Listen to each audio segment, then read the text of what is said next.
கல்யாணம் ஆன பொண்ணுங்களுக்குலாம் என்ன தெரியுமா பெரிய பிரச்சனை ஒன்று இருக்குது. நம்ம ஹஸ்பண்ட் கூட ஒன்றும் சொல்ல மாட்டாங்க சரிங்களா. நம்ம ஹஸ்பண்ட் கூட காலங்கத்தான் நாங்கள் எழும்பிட்டோன்னா பொட்டு வைக்கலையா, பூ வைக்கலையா, அது பண்ணலையா, இது பண்ணலாம் கேட்க.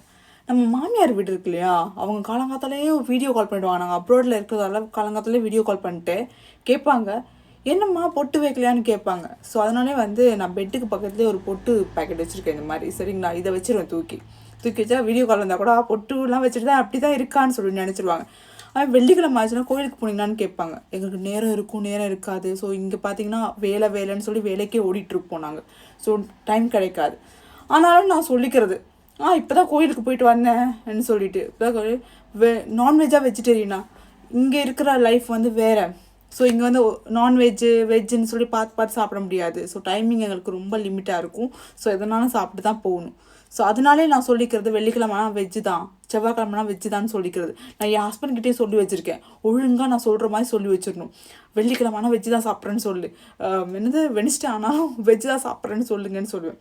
ஸோ அதே மாதிரி அவரும் கொஞ்சம் மெயின்டைன் பண்ணுவார். நல்ல மனுஷன் தான், கொஞ்சம் மெயின்டைன் பண்ணிகிட்டு இருக்காரு. ஸோ அதனால் அவருக்கு ஒரு சல்யூட்டு. பட் இருந்தாலும் எங்கள் வீட்டில் எதுவும் கேட்க மாட்டாங்க. நான் ஏதாச்சும் ஒன்று இப்போ கோயிலுக்கு போகலைன்னா, இங்கே ஏதாச்சும் ஒன்று நடந்துச்சுன்னா உடனே எங்கள் வீட்டுக்கு தான் கால் போகும். எங்கள் மாமியார் வந்து எங்கள் வீட்டுக்கு தான் கால் போடுவாங்க. போட்டு இப்படி உங்கள் பொண்ணு பாருங்கள் இப்படி பண்ணுறாங்கன்னு சொல்லிட்டு உடனே எங்கள் அம்மா அது கால் வரும், என்னடி இப்படி பண்ணுறேன்னு சொல்லி கேட்பாங்க. ஸோ அதனால நிறைய சிக்கல்கள் இருக்குது. ஸோ அதனால் நான் இவங்களை மெயின்டைன் பண்ணுறதுக்காக பக்கத்துலேயே ஒரு பொட்டு பாக்கெட் வச்சுப்பேன்.